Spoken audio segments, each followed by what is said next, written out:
네, 안녕하세요. 중소투자입니다. 이번 영상은 백신이랑 치료제 얘기를 좀 해보려고 해요. 그래서 이제 제넥신이 오늘 좀 급등을 했었고, 그거 말고도 현재 코로나 치료제로 임상이 진행되고 있는 종목들이 있잖아요. 부광약품이라든지 신풍제약 이런 종목을 뭐 지금이라도 좀 매수를 해야 되는지 조금 약간 가치 판단적으로 그리고 차트적으로 조금 얘기를 해보겠습니다.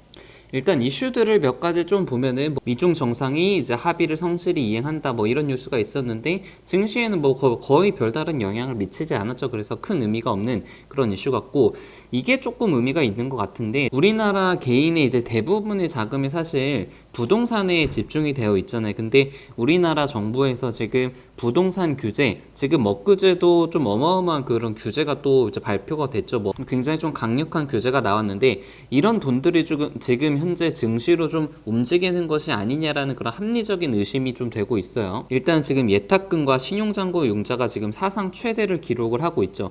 그래서 지금 신용잔고가 사실 6조가 넘어가기 때문에 굉장히 지금 리스키한 그런 단계이긴 한데, 이게 전에도 말씀을 드렸듯이 예전이랑은 조금 다르게 봐야 되는 것이, 고객 예탁금도 지금 이렇게 많이 오른 적이 없거든요, 이제까지. 그래서 만약에 개인의 돈이 없는 상태에서 신용만 많이 증가를 하면은 조금 위험한 그런 단계일 수도 있지만, 이게 예탁금이 같이 증가를 하면서 신용잔고도 같이 증가를 하고 있기 때문에 이게 정말 위험한 그런 신호로 봐야 될지, 아니면은 아직은 좀 괜찮고 조금 더 추세적인 상승을 좀 기대해도 될지 좀 판단을 하기가 애매한 그런 상황입니다. 그래서 제가 그때도 말씀드렸지만 주식과 현금의 비중을 7대3이나 이제 조금 보수적인 분들은 6대4, 좀 공격적인 분들은 8대2 이런 식으로 주식과 현금의 비중을 조금 나누는 것이 중요하다고 생각이 들어요.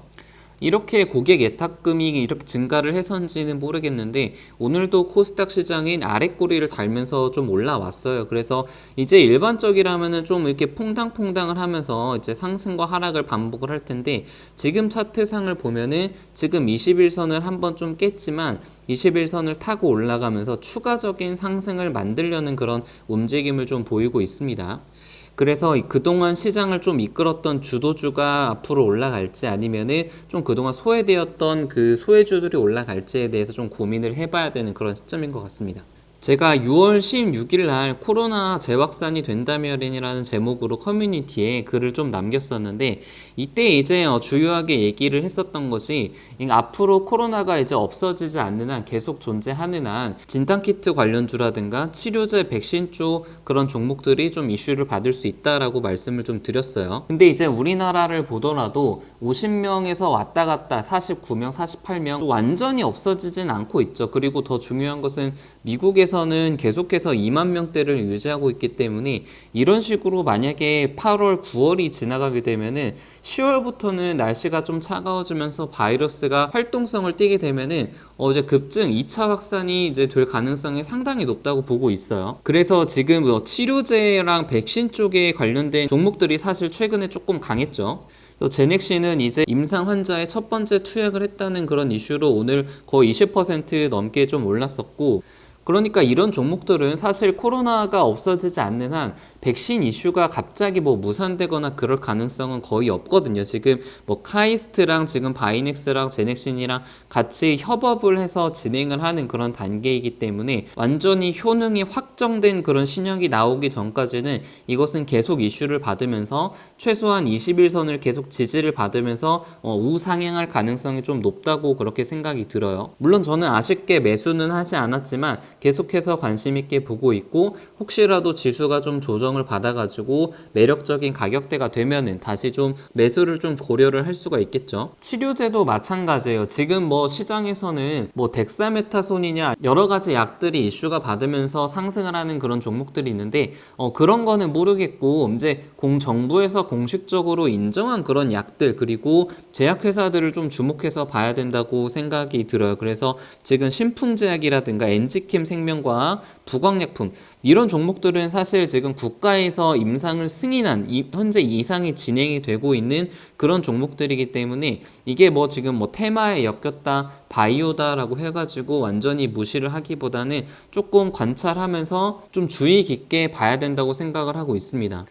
그래서 사실 저도 이 종목을 뭐 매수를 예전부터 하진 않아가지고 좀 아쉽기는 하지만 오늘같이 조금 조정을 받고 마찬가지로 21선에 조금 닿는 그런 시기가 오게 되면은 다시 또 이제 추가적인 상승을 좀 기대를 할 수가 있겠죠. 저점 대비해서 2배 이상 막 올랐기 때문에 여기서 비중을 많이 실기는 조금 부담스럽고 저 같은 경우도 한 소액 한 150만 원 정도만 소액 좀 들어갔는데 인지킴 생명과학을 좀 들어갔어요. 신풍제약은 이미 너무 많이 오른 측면이 있다고 생각이 들어서 인지캠을 좀 매수를 했는데 오늘 아래 꼬리를 달고 올라와 가지고 좀 뭐 나쁘진 않습니다. 그래서 이런 종목들은 계속 좀 추적 관찰을 하면서 좀 21선에 닿거나 좀 조정이 나온다면은 분할로 매수를 해도 좀 괜찮지 않을까. 내가 가지고 있는 포트에 어느 정도는 좀 비중을 담아두는 것도 좀 좋겠다라는 그런 생각이 듭니다. 이제 그거 말고 좀 몇 가지 종목을 말씀을 드리면은 제가 알서포트를 6월 17일날 18일날 해서 이제 한 10% 정도 수익률로 매도를 했었다고 말씀을 드렸잖아요. 그래서 어제 이제 많이 올랐었던 이유가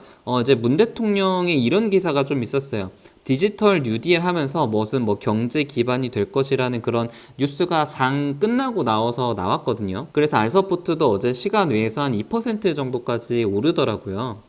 근데 오늘 같은 경우는 10% 넘게 좀 하락을 했죠. 그래서 사실 이미 저점 대비해서 거의 이제 3배 넘게 오른 종목이고 어떤 이슈들과 함께 장 초반에 시초가가 갭으로 상승을 해서 시작한 종목들은 이슈가 어떻게 보면은 좀 노출이 되면서 판단을 하는 것이 좀 좋거든요. 그래서 오늘 같은 날은 절대 따라가면 안 되는 자리고 어떻게 보면 6,000원에서 지금 8,000원 중반까지 올랐었던 그런 모멘텀이 어제 나온 그런 기사 때문이라고 판단을 할 수가 있을 것 같아요. 그래서 그 기사가 나오는 순간 상승 동력이 이제 소멸이 된 거죠. 그래서 제가 드리고 싶은 말씀은 만약에 고점에서 이슈가 나온다면은 여기서 추격 매수할 자리는 절대 아니고 만약에 기존에 조금 가지고 있었더라면은 시초에 만약에 갭으로 상승을 했다. 그러면 이때는 이제 매도하는 그런 자리가 될 것으로 생각을 하고 있습니다. 사실 오늘 제넥신이 윗꼬리를 달고 떨어진 이유도 저는 마찬가지라고 생각이 들어요. 이미 지금 저점 대비해서 2배가 오른 상태에서 이슈가 나오면서 올랐기 때문에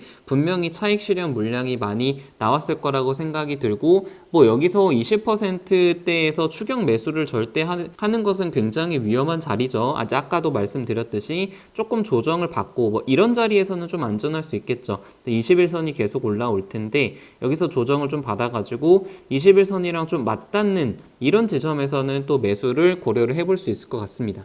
이제 마지막으로 RF텍을 제가 어제도 약간 부분 매도를 했고 오늘은 조금 많이 매도를 했어요. 전체 비중에서 한 1,700만 원 정도를 매도를 해가지고 비중의 한 50%를 좀 줄였는데 이제까지 실현 수익금 한 700만 원 정도 되고요. 일단 제가 매도를 한 이유가 지금 아침에 이 종목의 신용잔고를 보니까 이게 평소에는 한 7%대였는데 7%도 신용잔고가 이제 적지는 않죠. 근데 아침에 보니까 이게 무려 신용잔고가 11%나 올라가 있는 거예요. 그래서 이 종목의 역사적인 그 신용잔고를 보면은 11%를 넘은 적이 없었습니다. 그래서 이게 지금 신용잔고가 거의 맥스치에 왔다고 생각을 했기 때문에 여기서 추가적으로 상승을 하기 위해서는 신용잔고가 좀 줄어야 되고 신용잔고가 감소하기 위해서는 조정이 좀 필연적으로 나올 수밖에 없다라고 생각을 해가지고 오늘 이제 물량을 좀 조절했고 그래도 아직 1,500만 원 정도는 계속해서 이제 홀딩을 하고 있습니다.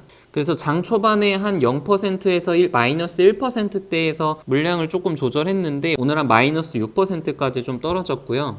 뭐 그렇다고 이게 지금 그 보톡스 이슈가 완전히 끝난 것이 아니고 현재 매물대에 걸려있는 그런 위치이기 때문에 당연히 이런 가격 조정은 나올 수밖에 없습니다. 최근에 이렇게 변동성이 커졌기 때문에 6%가 뭐 변동성이 적은 종목이 6% 떨어졌으면은 굉장히 많이 떨어진 건데 RF텍이 지금 최근에 많이 급등락을 한 상태에서 6%가 하락을 했기 때문에 이 하락은 어느 정도는 조금 감안해서 봐야 될 것 같습니다. 그리고 그때도 말씀을 드렸듯이 거래량이 이제 줄어들면서 지금 조정이 나왔기 때문에 아직 뭐 상승이 완전히 끝났다라고는 판단되지 않고 조금 나머지 물량을 가지고 더 지켜볼 그럴 계획이 있습니다.